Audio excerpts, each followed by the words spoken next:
안녕하세요. 30대 초반의 여성입니다. 얼마 전까지는 결혼을 앞두고 있었어요. 결혼을 약속했던 남자친구와는 지금은 남남이 되어버렸습니다.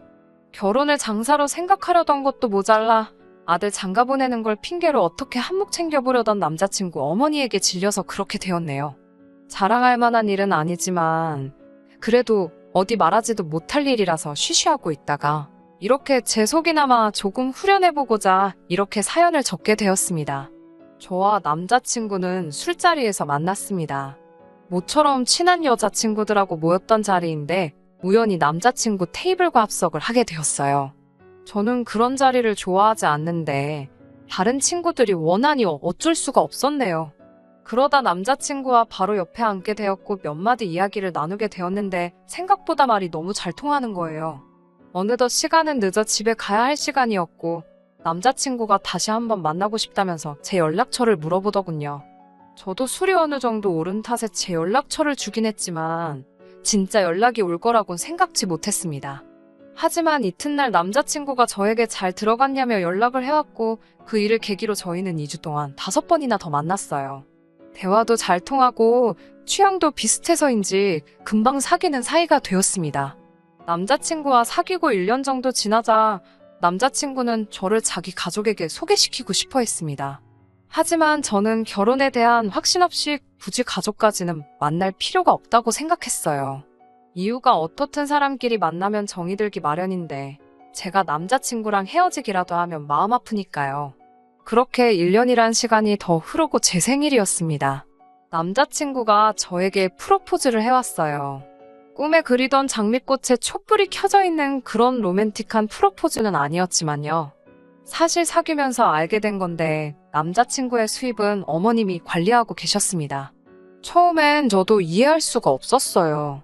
하지만 남자친구가 이유를 설명해주고 나니 남자친구의 입장도 이해가 가더라고요. 남자친구 아버님은 삼형제 중 맞으신데 책임감이 대단하셨답니다. 그런 분과 결혼하신 어머님은 아버님의 두 동생을 당신 자식처럼 키우셨대요. 하지만 아버님 머리는 시원찮았고 그나마도 툭하면 술값이며 도박빚으로 날려버려서 어머님이 설거지다 뭐다 생고생을 하시며 집안 살림을 꾸려나가셨답니다. 그래도 덕분에 두 삼촌들 다 대학 나오고 남자친구까지 번듯하게 키워내신 분이세요. 그렇다 보니 당신 스스로 살아오신 방식에 대해서 자부심이 대단하셨습니다. 10원짜리 동전 하나 허투루 쓰신 일이 없으셨고 동네 아주머니들한테 지독하다 손가락질 받으며 사셨지만 한 점 부끄러움 없으시다 이거였지요. 사정이 그렇다 보니 남자친구의 월급 관리도 어찌 보면 당연히 어머님이 하셔야 하는 일이 되었고요. 남자친구 말에 의하면 월말에 카드 명세서가 날라오면 어머님이 하나씩 다 따져보시고 물어보신다고 했습니다. 상황이 그렇다 보니 남자친구가 소위 딴 주머니를 찬다는 건 거의 불가능한 상황이었지요.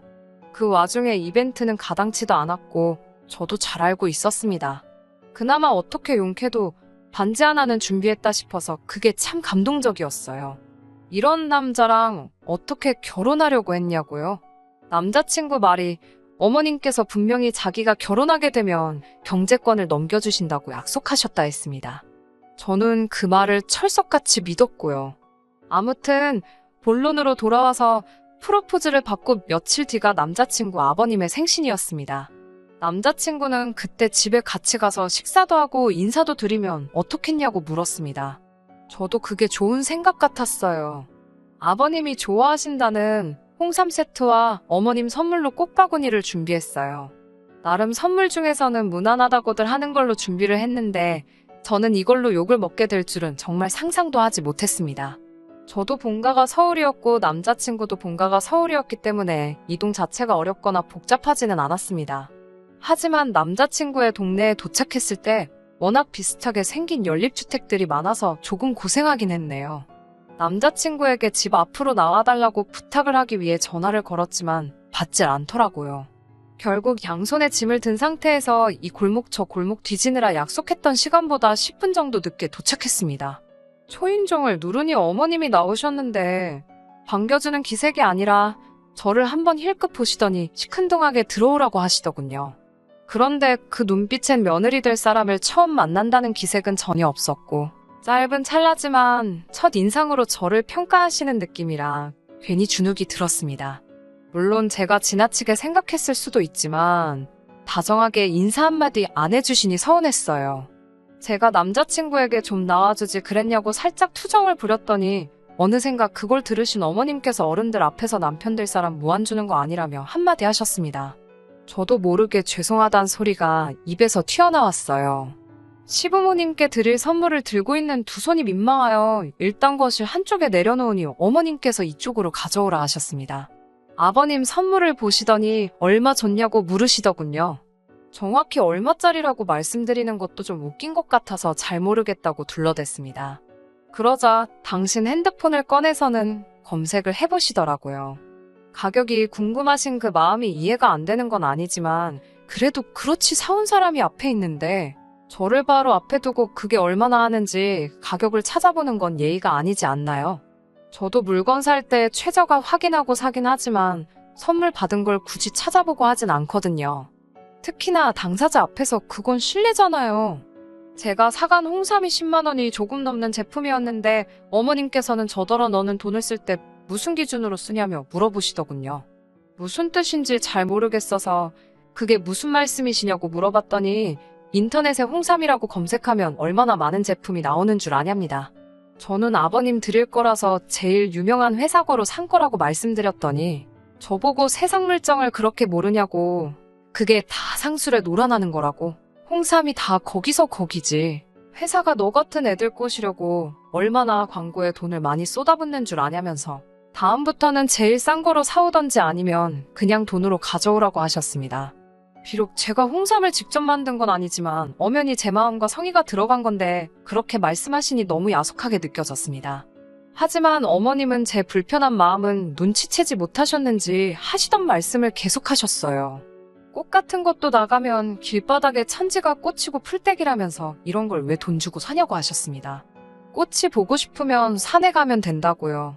그러면 공기도 좋고 건강도 좋아진다며 당신 아들이 벌어다 주는 돈을 앞으로 제가 이렇게 허투루 쓸까봐 겁난다 하시더군요. 남자친구 딴에는 어떻게든 제 편을 들어주려고 원래는 제가 엄청 아껴 쓰고 절약하는 성격인데 오늘은 인사 온다고 잘 보이고 싶어서 돈을 쓴 거라고 어머님더러 이해해 주랍니다. 그러면서 저한테 얼른 죄송하다고 다음부터는 한 번 더 생각하겠다고 사과드리래요. 너무 황당하고 어이가 없었는데 얼떨결에 남자친구가 말하라는 대로 말씀드렸습니다. 내 돈 주고 사가지고 온 선물을 가지고 죄송하다고 사과를 드렸네요. 다음에는 어머님이 말씀하신 대로 미리 잘 알아보고 하겠다고요. 밥 먹는 동안에는 대화 아닌 대화가 오갔습니다. 어머님은 계속해서 물가가 올랐다. 계란은 그래도 어디가 싸다. 뭐 정말 돈하고 관련된 이야기만 하셨고 아버님은 식사를 어찌나 빨리 하시는지 말도 못 붙이겠더라고요. 그나마 착한 남자친구가 어머님이 말씀하시는데 맞아요 네네 하면서 맞장구만 쳐주고 있었고 저는 말 그대로 꺼다 놓은 보릿자루 마냥 구석에 있었습니다. 게다가 정말 마음 상하는 일이 있었는데요. 사람이 넷인데 갈치는 세 토막만 올라와 있더라고요. 하신다는 말씀이 마트에 갔는데 한 팩에 5,000원이더래요. 그 말이 진짠지 어쩐지는 모르겠지만요. 그러면서 어머님이 먼저 한 토막 집어가시고 아버님 한 토막 집어가시니 당연히 한 토막이 남았지요. 남자친구가 그 남은 한 토막을 저 먹으라고 제 앞으로 밀어주더군요. 그러자 어머님이 남자친구에게 그럼 넌 뭘 먹냐며 벌써부터 여자한테 다 퍼준다 어쩐다 하시더니 당신 거 먹으라고 하시며 어머님 밥 위에 올라갔던 갈치 한 토막을 남자친구에게 주셨습니다.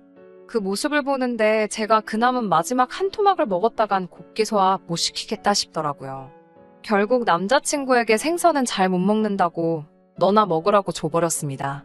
제가 살면서 갈치를 못 먹어본 것도 아니지만 어째서 마음 씀씀이가 저러신가 불쌍한 생각까지 들더라고요. 코로 들어가는지 입으로 들어가는지 알 수 없었던 식사를 마치고 거실에 모여 앉았습니다. 언제 깎아두신 건지 모를 정도로 갈색으로 변해버린 사과를 꺼내오시더라고요. 남자친구는 아무렇지도 않은 듯 먹었지만 저는 차마 손이 안 가더군요. 그 모습을 본 아버님께서 어제 먹던 거를 손님한테 내오는 사람이 어딨냐고 어머님한테 한마디 하셨습니다. 그러자 어머님께선 이거 생반 변한 거지 맛은 똑같다면서 먹어도 안 죽는답니다. 보다 못한 아버님이 부엌에 가셔서 사과 2알 가지고 오셨는데 그것마저도 멍이 든 사과였습니다. 그제서야 이게 어머님 원래 생활 방식이라는 생각이 들더라고요. 누구도 바꿔놓을 수 없을 거란 것도 알 수 있었고요. 다른 사람들은 예비 시댁에 인사를 드리러 갈 때 어떤 마음가짐으로 가는지 모르겠지만 저는 저만 평가받으러 가는 자리라고 생각하지 않았어요. 예비 시부모님도 당신들의 기준을 가지고 저를 평가하시겠지만 저도 제 나름의 기준으로 그분들이 어떤 분들인지 파악하러 가는 자리라고 생각했습니다. 그런 의미에서 오늘 만난 남자친구의 부모님은 어려운 분들이셨어요. 그나마 아버님은 어머님의 기세에 눌려서 그렇지 별나신 분은 아니신 것 같았어요. 문제는 어머님이셨지요. 사간 선물 가격 따지시는 것도 그렇고 음식 가지고 야박하게 구시는 것도 그렇고 별거 아닌 것 같으면서도 괜히 신경 쓰이더라고요. 결혼 전부터도 이 모양인데 결혼하고 난 뒤에는 제가 어떤 대접을 받게 될지 안 봐도 눈에 선하더라고요. 고민 끝에 어머니께 말씀드렸습니다. 참고로 저희 어머니는 주변 사람들에게 퍼주는 걸 워낙 좋아하시는 분이세요. 맛있는 음식이 있으면 친구분들 집에 직접 가져다 주시고 시골에서 할머니가 상추나 호박 같은 거 보내주시면 이웃들하고 나눠 드시고요. 연말에는 복지관에 케이크도 몇 개씩 사다가 보내시는 그런 분이십니다. 어머니께서는 오늘 있었던 일을 들으시곤 크게 충격을 받으신 눈치였어요. 절대로 저희 어머니처럼 사는 게 옳고 남자친구 어머님처럼 사는 게 그르다는 건 아니에요. 평생을 남으로 지내온 집안인데 각자 살아온 방법이 있을 테고 그 방법에 정석이라거나 우선순위가 있다고 생각하지는 않습니다. 하지만 저희 집이나 남자친구 집안의 분위기가 서로 판이하게 다르다는 건 사실이었잖아요. 저희 어머니께서도 곰곰이 생각하시다가 저에게 아무래도 이 결혼을 하게 되면 제가 마음고생을 많이 하게 될 것 같은데 그래도 하고 싶냐고 물으셨습니다.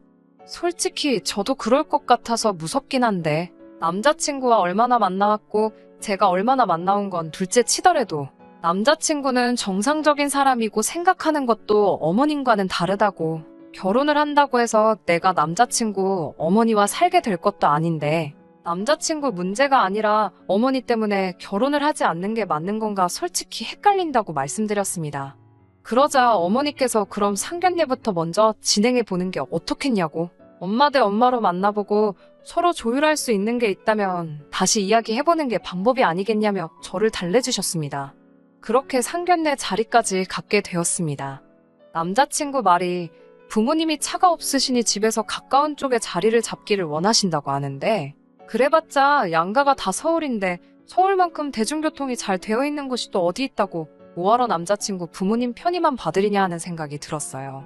아마 오기가 생겨서 더 그랬을 거예요. 그래서 대중교통을 이용하면 양가에서 거의 중간쯤에 위치한 곳에 장소를 잡게 되었습니다. 그래도 찾고 찾아서 상견례 장소로 아주 유명한 한정식집으로 잡았어요. 다른 식당도 많았지만 상견례라고 하면 사실 한정식집에서 하는 게 가장 무난하잖아요. 그런데 남자친구 어머님께서는 메뉴를 보시더니 혼잣말처럼 집에서 맨날 해먹는 게 한식인데 뭐하러 이 먼 곳까지 나와서 이 비싼 돈을 주고 쌀밥을 또 사 먹느냐며 중얼거리시더군요. 그런데 그 소리가 다른 사람들도 들을 수 있을 정도로 컸기 때문에 순식간에 분위기가 냉랭해졌지요. 남자친구는 가끔은 남이 해주는 음식도 먹고 그래야 하지 않겠냐며 어떻게든 어머님 기분을 맞춰드리려고 노력하고 있었는데 그 모습을 보고 있자니 짠했습니다. 능숙하게 저러는 걸 보니 하루 이틀 저러시는 것도 아닌 것 같고 남자친구도 어머님을 달래드리는데 선수가 되어 있는 것 같았어요. 그와 동시에 우리가 앞으로 결혼하고 나서도 남자친구가 매번 어머님 편에서 저렇게 비위를 맞춰드리려고 하는 꼴을 제가 바로 옆에서 볼 수 있을까라는 생각이 들었어요. 어른들끼리 가벼운 인사를 나누면서 조금 분위기가 누그러지는 듯 했습니다. 어머님께서 먼저 남자친구에 대해 이야기를 꺼내셨어요. 당신 아들이지만 참 착하고 순하다고요. 졸업하자마자 번듯한 회사에 취직해서 지금 승진도 2번이나 했고 담배도 안 핀답니다. 요새 이런 남자가 어딨냐면서 당신이 처녀였으면 결혼해달라고 목을 맸을 거랍니다. 저희 어머니께서도 질세라 제 자랑을 하셨습니다. 곱게 키워서 좋은 대학 졸업시켰더니 바로 대기업까지 들어가서 부모 어깨에 힘들어가게 해줬다고요. 그러면서 저희 딸도 담배 안 핀다고 한마디 덧붙이셨는데 하마터면 웃음이 나올 뻔했습니다. 어머님이 자랑 같지도 않은 걸 자랑이라고 덧붙이신 게 꼴보기 싫으셨던 모양이에요.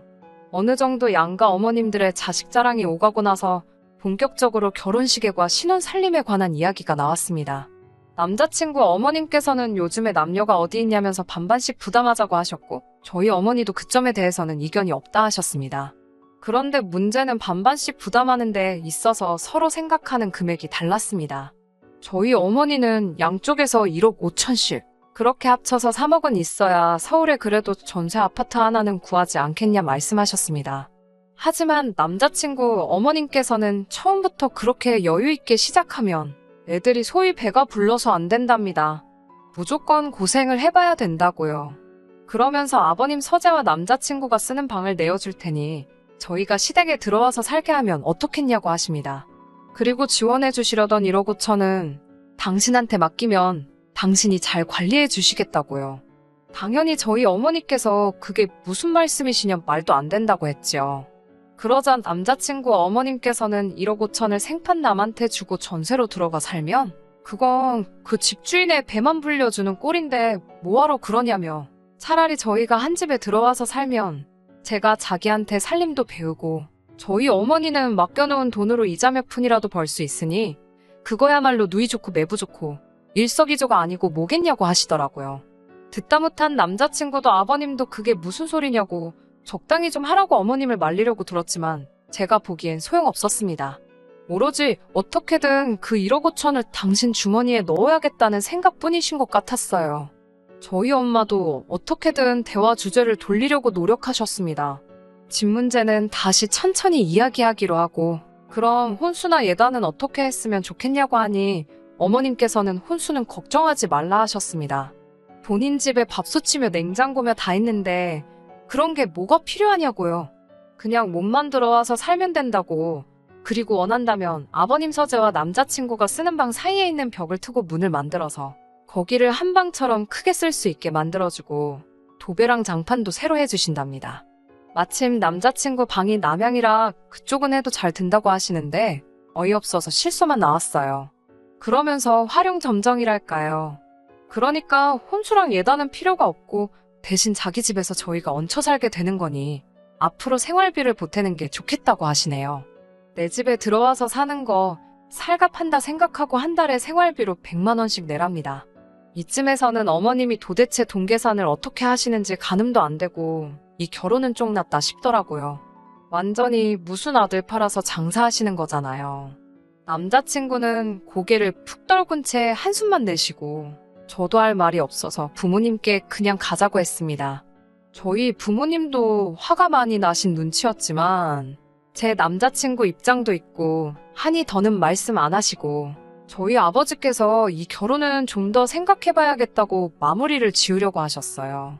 결혼이 파토가 나는 쪽으로 이야기가 돌아가니 어머님은 혹시 1억 5천이 많아서 문제냐고, 그럼 그 돈은 알아서 굴리시고 일단 애들만 그 집에서 신혼살림을 차리는 게 어떻냐고 하시면서 생활비만 주면 자기는 상관이 없다고 하는 겁니다. 보다 못한 저희 어머니께서 저희는 딸을 그 집에 들어가 살게 할 생각이 없다고, 이제 시작하는 애들인데 시집살이를 시킬 생각이 없다고 못을 박으셨어요. 그리고 어머님한테 혹시 애들 따로 살게 하실 생각이 전혀 없으시냐고 단도직입적으로 물어보시더군요. 그러자 어머님께서는 그럼 다른 사람한테 그 돈 주고 이자 벌게 해주는 건데 왜 그런 짓을 하냐고, 왜 내 돈으로 얼굴도 모르는 사람들 배를 부르게 해줘야 하는 거냐며 오히려 저희 어머니를 한심하게 보더라고요. 대화가 안 되더군요. 막말로 돈에 환장해서 어디다 투자를 하시겠다는 것도 아니고 1억 5천 돈 2년 동안 어디 묶어놔봤자 이자가 도대체 얼마나 된다고, 저렇게 아들 결혼을 담보로 환장을 하시는 건지 이해할 수도 없었고 이해하고 싶지도 않았습니다. 결국 저도 남자친구에게 미안하다고 이 결혼은 못할 것 같다고 말했습니다. 남자친구도 차마 저를 잡지 못하더라고요. 남자친구가 어머님께 도대체 자기 돈은 얼마나 있는 거냐고 묻는 게 어렴풋이 들렸고 액수는 정확히 들리지 않았지만 남자친구가 주먹으로 식당벽을 내려치는 걸 언뜻 보았어요. 모르긴 몰라도 액수가 남자친구 기대보다 많이 적었던 모양입니다. 그리고 마지막까지 화장실을 다녀왔는데 아직 계산이 안 되었다고 하더라고요. 그래서 카드를 꺼내는데 뒤따라온 남자친구가 자기가 낸다더군요. 남자친구의 손등엔 피도 좀 나고 벌겋게 부어 있었어요. 순간 그 손을 보고 벙쪄 있는데 어디선가 어머님이 나타나셔서는 남자친구를 저지하시더니 저더러 계산을 하라 하시더군요. 식당 예약을 제가 했고 자기는 저 때문에 먹고 싶지도 않은 걸 먹어야 했으니 돈은 저희가 내는 게 맞다면서요.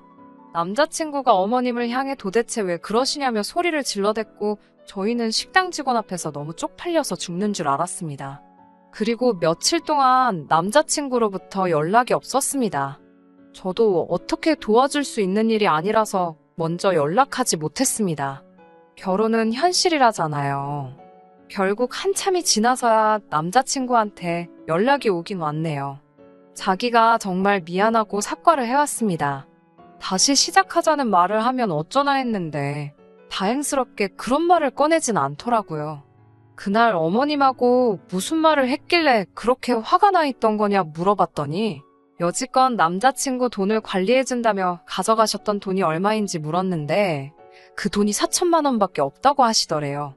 남자친구의 계산이면 1억 5천까지는 턱없이 부족해도 여태까지 보내드린 돈이면 1억 근처까지는 갔을 거라고 확신을 했었다고 합니다. 그런데 막상 물어보니 남자친구의 예상보다 반도 안 되는 터무니없는 금액이었던 거예요. 그동안 관리해주신다고 가져가신 돈은 다 어쩌시고 그거밖에 없냐고 물어봤더니 어머님은 무슨 소리를 하는 거냐며 그 돈은 다 남자친구가 가져다 쓴 거 아니냐고 우기시더래요. 그런데 정작 그 돈을 어떻게 관리하셨는지 뭐 내역서고 뭐고 하나도 없으니 시시비비를 가릴 수도 없고 남자친구도 답답해 죽을 노릇이랍니다. 대신 이번 사건을 계기로 남자친구는 가족하고 연을 끊었다고 하네요. 남아있는 4천만 원도 도로 다 가져왔다고 하고요. 미련이 남은 건 아니지만 혹시나 자기가 돈을 많이 모아서 다시 한번 제 앞에 설 수 있는 상황이 되면 그때 자기를 다시 만나줄 수 있냐고 물어보더라고요. 안쓰럽게 말하는 남자친구 모습에 마음이 아프긴 했지만 제가 어떻게 해줄 수 없는 일이라는 건 누구보다 잘 알고 있었어요. 당장 지금은 연을 끊었다고 할지는 몰라도 부모님과 어떻게 무자르듯 연을 그렇게 쉽게 끊어버리겠어요? 그래서 그냥 앞으로 서로 좋은 사람을 만날 수 있게 기도하자고 했어요. 남자친구도 저보다 좋은 사람을 만날 것이고 저도 남자친구보다 더 좋은 사람을 만날 수 있도록 말이에요. 남자친구도 제 말이 무슨 뜻인지 알았는지 더 길게 이야기하지는 않더라고요. 당분간은 그저 아무 일도 없었던 것처럼 지내고 앞으로 있을 새로운 인연을 준비해 보려고 합니다. 끝까지 들어주셔서 감사합니다. 오늘의 사연은 여기까지입니다. 구독과 좋아요, 알람 설정 부탁드리고 더 좋은 사연으로 다시 찾아뵙겠습니다. 감사합니다.